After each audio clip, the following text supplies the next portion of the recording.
cash. No substance. So today's top 5 is the top 5 Tom Cruise movies / performances. Right. The guy's on a freaking roll still after all these years. I mean, this was like a long time since Taps and fucking Outsiders. All right. So he was so young. Soda Pop, wasn't it? Oh, was that Emilio Estevez? He was a fresh face.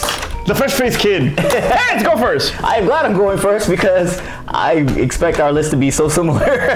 Because there's universally known. Well, first of all, Tom Cruise has a lot of great films, but the top 5 films are like what everybody loves. So I hope it's different, but it probably will be the same. So, and I just dropped my list. All right. Edit that out. Edit that out.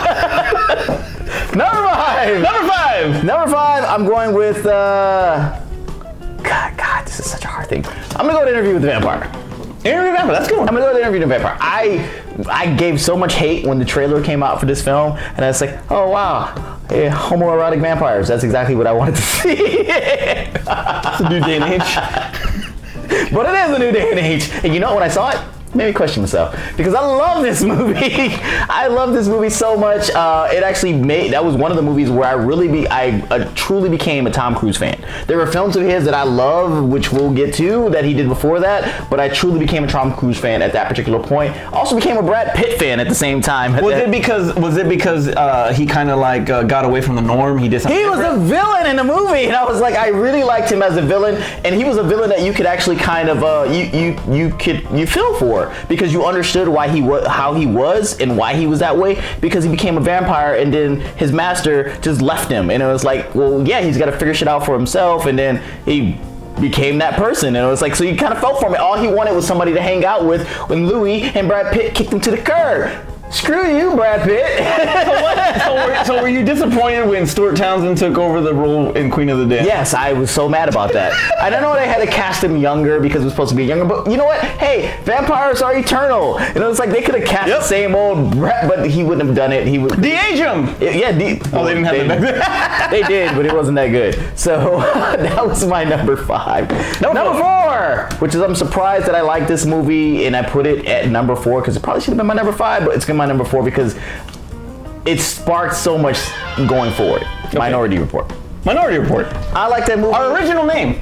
Yes, exactly. Our original name of the show. We didn't go with because it was going to be used somebody else, and then they didn't use it, and now it's just out there in the ether that we didn't. Oh well. Screw you. Yeah, but like the technology in it was so great. The idea behind it was awesome. Hey, let's stop crime before it happened. And so much so that movies made now all copy the Minority Report touchscreen in the middle era. Avengers, you stole it. Yeah, but you get Tom Cruise and freaking Spielberg together. Yeah, exactly. That was a match made great right movie, there. and it was like all the technology that was in it. Tom Cruise did a great job, and he believed me as a short police officer. He believed you? I believed him as a short police. He believed in you, Terrence. Exactly. Number 3! Number three is, and this was tough to put this at number 3 because I wanted this to be higher than this, but Edge of Tomorrow. Never seen it. Or Edge of Tomorrow, or what is it? Live, Let die, or live or let die. Live, die, repeat. Or repeat. Live, die. Out of the 3 titles that this movie has had, from the book to the movie to the rebranding when they put it out on video, I love them all. And this movie was awesome. And people keep saying that. I've never seen this movie. I'm gonna have to go see it. I'm not seeing this movie. This movie is amazing. It's like, first and foremost, we get everybody that you want in this film. You get Emily Blunt. You get Emily Blunt. You get from Aliens, who just passed away. Bill Paxton. By the way, Bill Paxton's role, awesome. You can just watch him do that same performance over and over again. Amazing. I'm gonna have to go watch it. You have to watch this movie. It's really great. It has from start to finish. It's you see a transition in his character from the beginning to where he is in the end, and you love every different change. I thought it was Halo. It could have been Halo. As a matter of fact, whenever it gets to making a Halo movie, just call it Edge of Tomorrow 2.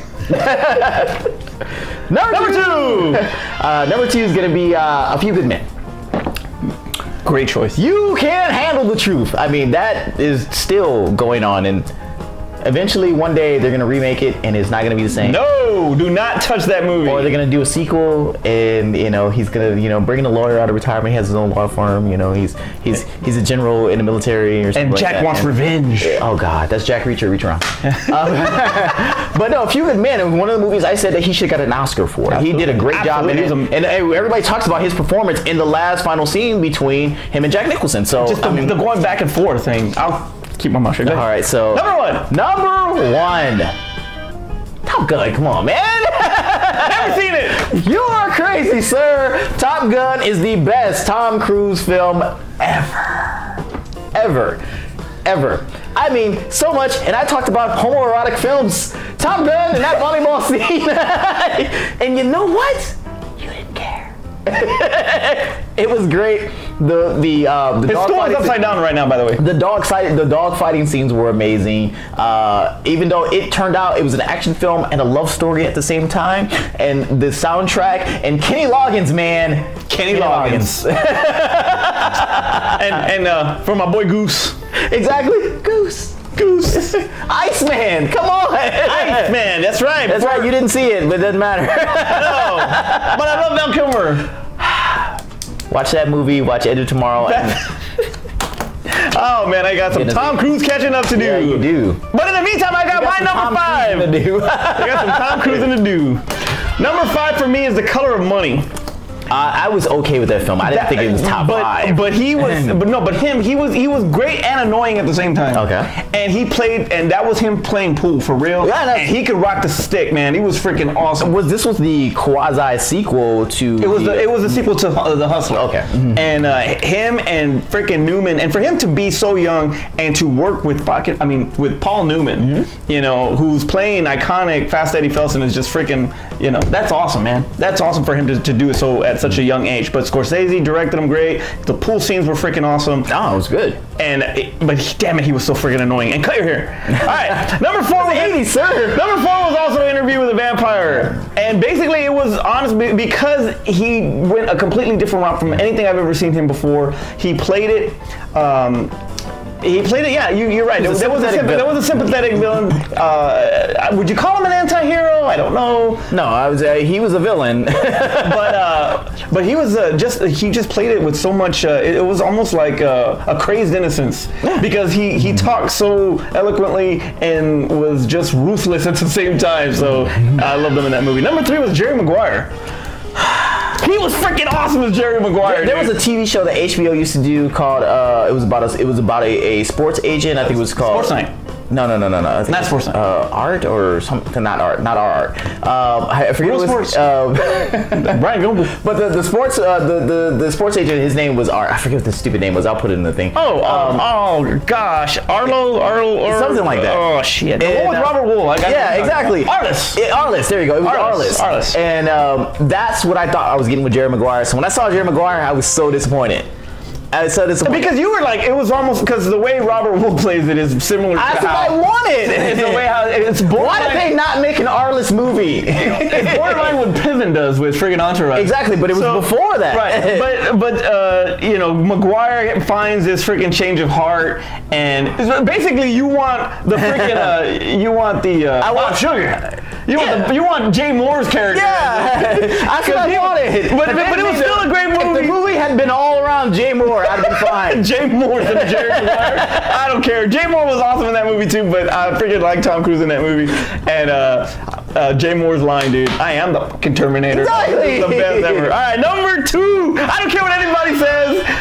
Tropic Thunder, number 2. This should not be number 2. Les Grossman. God dang it! If that wasn't the funniest shit I have seen in so long. Ben Stiller directed that movie. He directed Tom Cruise friggin' beautifully. That's not number 2. I don't give a dang what anybody says. Punch him in the face. He stole that movie. Him and freaking Robert Downey Jr. were the best things in that movie. But god dang it, man, Tom Cruise is so funny. Completely, I've never heard Tom Cruise cuss so much like he did in that movie. When we do top 5 Robert Downey films, then Tropic Thunder will make my top 5. That movie was freaking funny to me. I don't care. And my number one is Few Good Men all day. Yeah. That is my absolute favorite Tom Cruise movie of all time. I thought the way he handled that courtroom scene, I mean, you believe he was a lawyer. Now, Few Good Men is actually based on a play. And, you know, to see that, it's very rare that you get like something from the stage transition to film and where it works. Which one? I said Medea. Medea, exactly. Where it works, you know. There was like a few that were Raisin in the Sun comes to mind. Oh, yeah, that's a good one. 12 Angry Men. So it's very few. Few Good Men was definitely one of them. Rob Reiner directed this in 1992. Jack actually got nominated for an Oscar for this movie. He was excellent in this movie. The one that got lost, I thought, in a way, was Demi Moore. I thought that she was such a small part of that movie. Yeah, I thought she could have gone up a little bit more, but They didn't give her own film. It's called G.I. Jane. oh, that's right. There you go. She shaved her head. All right. But Tom Cruise was just friggin' perfection, and him and Jack at the end, back and forth, was just priceless. It was friggin' amazing. Most iconic scene that you can. Yeah, and I just wish he would have. You're right. I wish he would have at least got nominated for the damn Oscar. It's crazy. Memes still going about that. Honorable mention, sir. Honorable mentions. I included Your Tropic Thunder. That's right. I also included Cocktail. Good movie. Because I mean, it was a great movie. It was a fun movie. And Elizabeth Shue's side boob. Yeah, goodness. And you would believe that Tom Cruise, if he didn't make it as an actor, he would have been He'd been awesome bartender or pool player. Other one that I had was Collateral. With great Jamie movie. Foxx. Yeah, that was a good movie. That's another one he probably could have won an Oscar, or he could at least got nominated for. Yeah, that was actually that was another one he was a villain. That was actually the year that Jamie was nominated for Best Supporting Actor for Collateral and Best Actor for Ray. Crazy. Born on the 4th of July, another movie he could have won an Oscar for. So he was nominated for that one. And Eyes Wide Shut. Kinky ass movie. Man, that is basically softcore porn. It is basically softcore porn. Is it like Color of Night? Is it like Color of Night with Bruce Willis? I've actually never seen Color. Alrighty then. Well, that won't be on my top 5 Bruce Willis films. All right, my honorable mentions was Rain Man. Okay. Great Charlie Babbitt, man. He was freaking awesome in that role. I loved him in that movie. I liked it. It's just, it was okay. I think it got caught too much on the whole. Well, just because of you want to talk about Edge of Tomorrow, where you see his character transition and change. You know, where you see one similar to Al Pacino in Godfather, but you know you see that change throughout the movie. Same thing happens in Rain Man. I guess because he's all about himself. Yeah, and then you know, brother. Yeah, he gets with Dustin Hoffman, and now and that road trip, brings them together and all that stuff. So that was a really good. He did really good in that. Collateral was also mine. Cocktail, Ghost Protocol. I didn't like Mission Impossible until I saw Ghost Protocol. The only good Mission Impossible was Mission Impossible 3. I've never seen it. Are you aware that there's a character or an actor called Tom Cruise? Yes. Are you aware that he does movies? Are you aware that he's in this franchise called Mission Impossible? I did not like the first 6 movies. I didn't like him, and I did not like the first Mission Impossible. I like the first Mission Impossible. So I the stopped only watching. bad Mission Impossible was the Mission Impossible 2.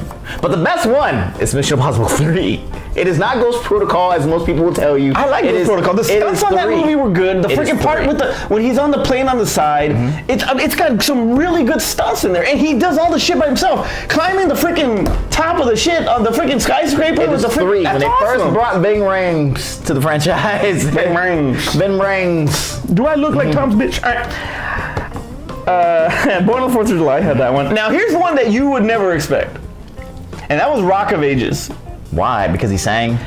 Because he sang? No, because he freaking took that role and just freaking ran with it. He did so good in his singing, and they show this actually in deleted, I believe in behind the scenes footage. I mean, like we threw a real live concert. Yes, he did a real live concert, and the crew were like really into it because he sold it. Were they throwing bras at him? He sold it. He sold it that good, and that's why I really, really liked him in freaking Rock of Ages. He impressed the hell out of me. Ain't no Rock of Ages 2 coming, by the way. Tell us your freaking top 5 favorite. Tell us your top 5 Tom Cruise movies. Please tell me you've seen Top Gun and Edge of Tomorrow. And I will do my homework and go see Top Gun and Edge of Tomorrow and Days of Thunder. Oh my God! And I forgot Days of Thunder. We're Cole Trickle. Cole Trickle. But in the beach Ricky scene, Bobby before Ricky Bobby. Hey, but in the beach scene, the actor actually calls him Tom.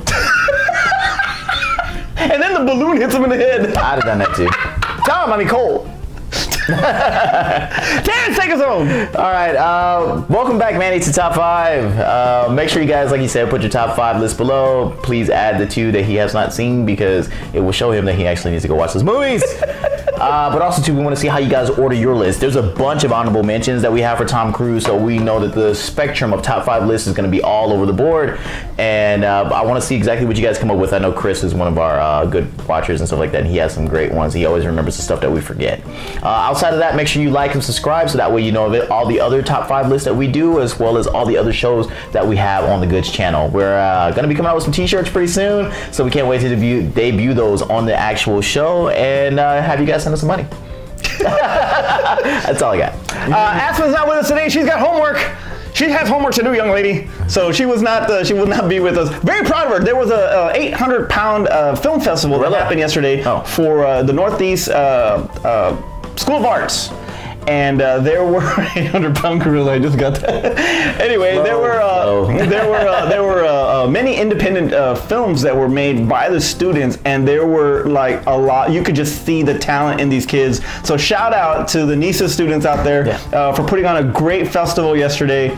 I should say Tuesday, and this is actually Wednesday.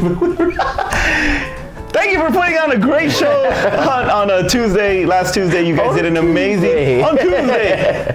Y'all did an amazing job. Keep it up. For Aspen at home doing her homework, I'm Manny. I'm Terrence. And that was the goods. Like they have face. Have you not? Wait. By the way, hold up. This is the only thing they got right. Have you not watched the Transformers episode? They never hit anything in the Transformers. I understand why in the cartoons you couldn't, because I mean it was 1980s and you couldn't kill anybody on. Okay, that makes perfect sense. This is a man who sat through all the Star Wars films where the stormtroopers missed people left and right, where they could run down a hallway avoiding laser blasts because none of the stormtroopers could shoot right.